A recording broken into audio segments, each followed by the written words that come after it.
Cyntoia Brown, a name that gained prominence in the realms of criminal justice and advocacy, represents a complex narrative of adversity, vulnerability, and eventual triumph. Born in 1988, Brown's life took a tragic turn early on, leading her down a path that would intertwine with the justice system in a manner that would captivate the nation's attention. Early life and exploitation. Growing up in a tumultuous environment characterized by neglect and abuse, Brown faced an uphill battle from the outset. Cyntoia Denise Brown was born on January 29, 1988, in Fort Campbell, Kentucky. Her biological mother, Georgina Mitchell, drank alcohol during her pregnancy and after her birth began to use crack cocaine. Georgina additionally had Cyntoia as a 16-year-old girl, which immediately introduces another challenge to her motherhood. Unfortunately, those challenges caught up with her, and these choices now predisposed Cyntoia to addictive habits and an increased likelihood of deviant behavior. At 8 months old, Cyntoia Brown was given up for adoption and was later adopted by Elinette Brown. Cyntoia struggled through elementary school and had encounters with the juvenile court system. She also spent time in the Department of Children's Services facilities, and later was officially acclaimed a runaway at the age of 12. Cyntoia was never close with either mother and lived her youth without a father figure at all. So now, let's hear what Georgina has to say about her history.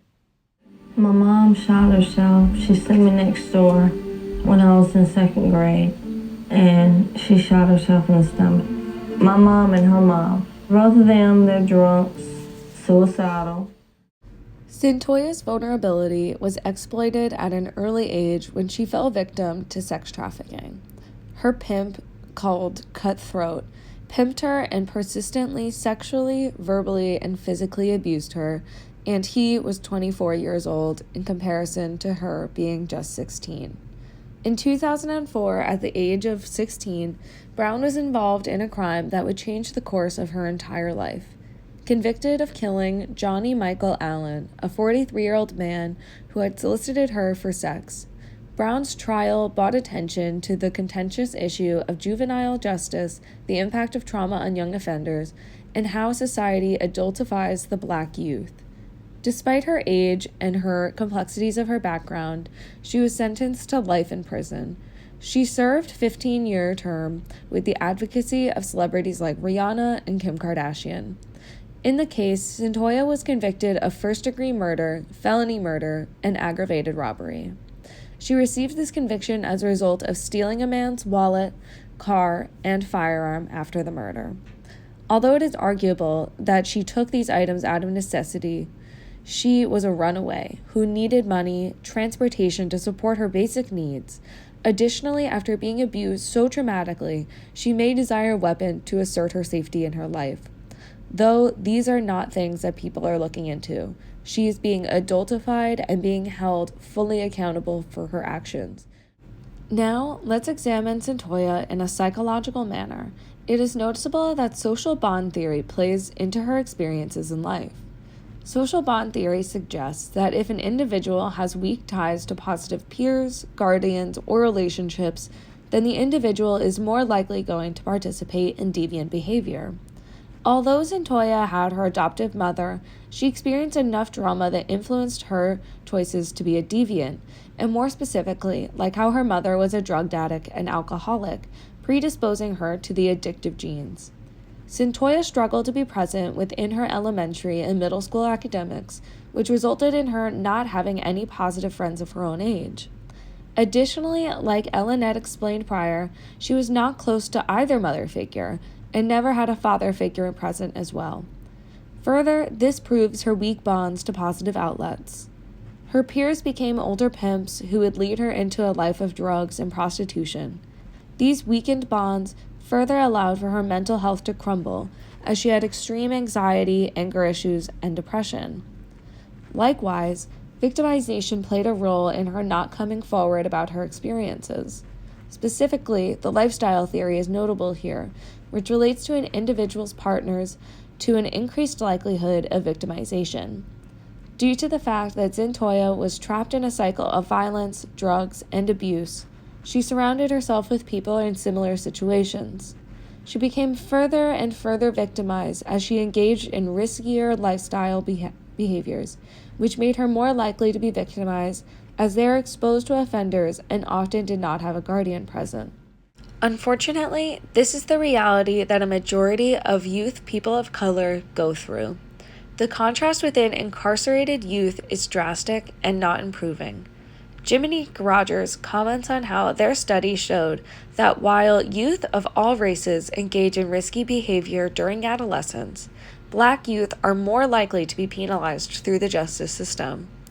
In a study conducted in 2021 by the Sentencing Project, showed varying states' incarceration rates of Black versus white youth incarceration, in which the numbers are staggering. To talk about those numbers, as an example, we can go over a number of states. Arizona, 240 Black children incarcerated to 62 white children, 3 times as high. Then we go up. Colorado, 557 to 76, 7.3 times more high. Then going even further, in Connecticut, 74 to 7, 10.6 times as high. District of Columbia, 388 to 35, 11.1 times as high. It is essential to understand what adultification is. It is the perception that people are older than they really are, which denies the youth the protections of childhood, removing moral concerns about their treatment the more they are likened to adults.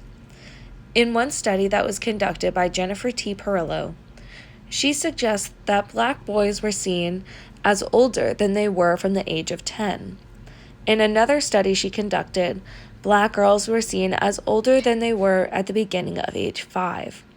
The adultification of Black boys has been linked with animalistic dehumanization, but this association has not been tested in Black girls, which is a statement that suggests that Black girls are also not being identified within the system, more so victimizing them and not giving them a voice.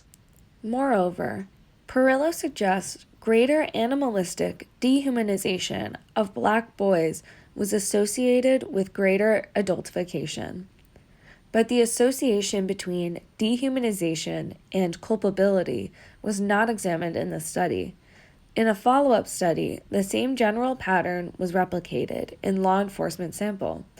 Importantly, animalistic dehumanization was associated with greater perceptions of culpability for Black boys in these scenarios.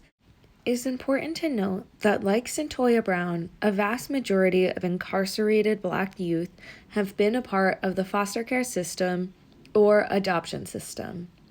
And in a study that Alexandra N. Hood conducted, she noted that former foster adolescents are more likely to experience mental health and substance abuse complications, have lower academic achievement, earn less and struggle more in labor markets, are more likely to be without housing, and have limited social support. Furthermore, the continual surveillance of Black adolescents may contribute to their increased risk of involvement with law enforcement. For example, in an examined multiple birth cohorts born in Chicago, Cleveland, and New York City, found 7 to 24% of adolescents in the foster care system have had some form of involvement with the JCS. Using arrest data over 10 years in Illinois, found adolescents involved with CWS were twice as likely to be formally petitioned by juvenile courts than those who did not have child welfare status. Additionally, for reference, JCS stands for Juvenile Court Services, while CWS stands for Child Welfare Services. Keisha Dolphin said it best in her study about Black youth. She suggested that a significant proportion of Black youth are often experience such cumulative disadvantages, which may place them at an increased risk for offending. However, this does not indicate that only Black or poor people offend and break the law. There is a lack of regard for a Black child's status and the impact of early childhood trauma. Black children comprise 58% of all children confined in adult prisons, and roughly 83% of children prosecuted in the adult criminal justice system are racial minorities. Following these statistics for Black youth from low socioeconomic backgrounds who make up the vast majority of children are being more harmed than actually protected by the justice system. These scholars showcase how the legal system has such deep-rooted systemic racism that it does not provide assistance, emotional support, or legal justice for children outwardly in need. So going back to Cyntoia Brown, one could argue that she's guilty of murdering an innocent man, stealing his stuff, and that it was premeditated. In response to this, one should question whether she did this out of motive or situation. Ultimately, this girl had been proven to have fetal alcohol syndrome, inhibiting her from making rational and logical choices. In a moment of fear, PTSD, and exposure to a weapon, she felt as though this was her only defense to save her life. As a reminder, she began living on the streets as a 12-year-old and mostly surrounded herself with adult pimps who supplied her drugs for sex. Her sense of reality was not coherent. At age 16, she should never have known how to handle a certain situation like that, because she was only a part of dangerous and nefarious relationships throughout her life. This was her only tools to know how to handle it.